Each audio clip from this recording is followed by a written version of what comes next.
Ada kesalahan fatal banget saat kalian gagal bayar. Ya, saat kalian gagal bayar ada kesalahan yang sangat fatal. Apa itu? Simak video ini sampai habis. Assalamualaikum warahmatullahi wabarakatuh. Balik lagi di channel Sekelas Pinjol. Channel ini akan bahas masalah seputar aplikasi pinjaman online dan berita seputar aplikasi pinjaman online. Gimana teman-teman kabarnya? Sehat selalu ya untuk kita semua. Semoga kalian diberi kemudahan dan kelancaran segala urusannya dan bisa melunasi hutang-hutang pinjol kalian di tahun 2023 ini. Langsung saja nih saya akan bahas masalah kesalahan fatal saat kalian sedang gagal bayar di aplikasi pinjaman online. Nah, banyak yang dilakukan oleh debitur ya atau nasabah yang gagal bayar. Mungkin saya sebutin ini seperti Kredivo, yang kita tahu ya Kredivo merupakan salah satu aplikasi paylater terbesar yang ada di Indonesia, yang punya banyak DC yang sudah tersebar di hampir seluruh kota yang ada di Indonesia. Nah, banyak orang-orang yang melakukan kesalahan dan mereka mungkin baru pertama kali gagal bayar, atau mungkin juga baru merasakan gimana sih rasanya diteror atau didatangin DC lapangan ke rumah.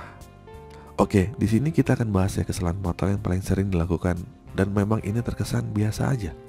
Namun tentunya akan membuat orang-orang yang gagal bayar ini mungkin semakin diincar dan semakin ditagih terus-menerus. Karena pada dasarnya meskipun DC Kredivo itu banyak, tapi kan yang galbay jauh lebih banyak ya.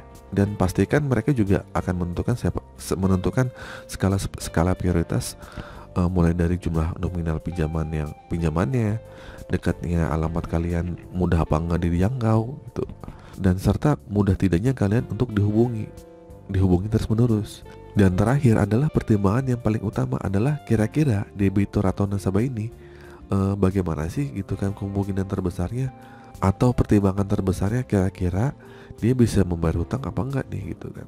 Pasti kan si DC ini bisa memperkira-kirakan kan kepada kalian yang berhutang di Kredivo. Dari penilaian-penilaian inilah si DC Kredivo akan menilai teman-teman. Nah, dari situlah mereka akan memprioritaskan apakah kalian akan masuk prioritas mereka, mungkin nanti sajalah gitu untuk didatangi atau mungkin untuk ditagih. Oke, kesalahan pertama itu seperti apa sih? Kesalahan pertama adalah mungkin untuk kalian yang sering melakukan untuk menanggapi teror-teror DC ya. Kalian terus intens dihubungi DC Kredivo, atau dengan kata lain adalah kalian malah curhat ke DC-nya gitu. Nah, kalian banyak alasan lah, mungkin banyak alasan ini apalah, sebenarnya mungkin tujuannya baik ya. Tujuannya orang-orang ini mungkin untuk memohon atau mengkeringanan, atau mungkin meminta belas kasihan, untuk meminta DC untuk memaklumi gitu kan bahwa kondisinya sedang tidak baik saja, atau mencoba membelas dan orang-orang yang gagal bayar ini tidak sengaja untuk melakukannya gitu, atau tidak dengan sengaja tidak mau bayar gitu. Bukan nggak sengaja sih, tapi mereka mungkin sedang musibah atau memang kesulitan ekonomi. Harapannya si DC itu mau paham ya, mau mengerti agar mereka berikan waktu. Namun pada kenyataannya DC ini sebenarnya juga nggak peduli lu mau ngomong apa, bodo amat. Dia itu bukan tempat curhatan kalian. Jadi gitu ya teman-teman ya. Jadi si DC ini benar-benar nggak peduli ya ada uang apa enggak gitu, kalian kena musibah atau enggak gitu kan. Jadi percuma kalian menanggapi teror-teror DC atau curhat ke DC atau menceritakan tentang kondisi kalian.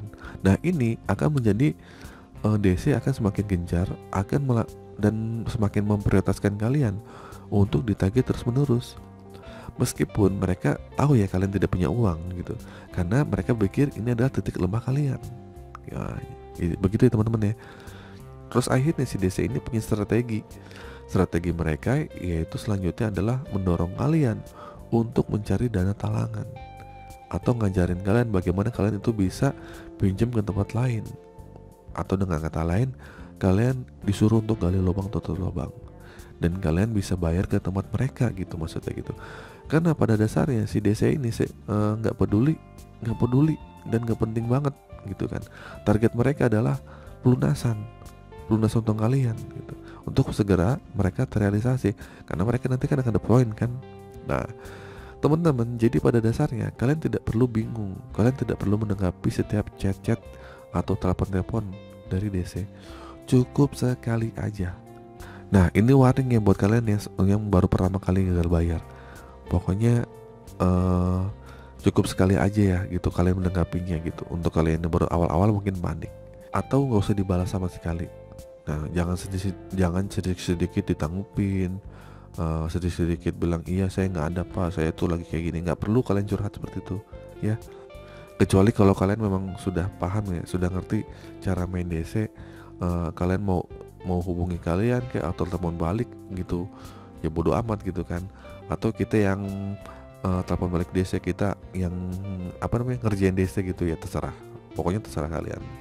Terus kesalahan kedua adalah kalian ada DC datang malah mencicil ke DC, ya gak? Nah mungkin yang kalian mentok banget sama diri kalian gitu. Akhirnya ada oknum DC yang memperdaya kalian, boleh cicil ke rekening ini kak, ke akun ini. Akhirnya kalian malah mencicil ke DC. Pada akhirnya kalian pas dicek aplikasinya nggak masuk. Nah itulah kesalahannya. Terus yang ketiga adalah kalian menjanjikan bayar. Ya, kesalahan fatal yang ketiga adalah menjanjikan bayar. Nah ini yang jadi salah. Pokoknya kalau kalian sudah menjanjikan bayar, kapan bayar, kalian akan diincar sama DC. Oke. Jadi begitu ya kesalahan fatal saat kalian gagal bayar. Yang pertama adalah kalian menanggapi dan kalian malah curhat ke DC-nya. Yang kedua, kalian malah mau mencicil ke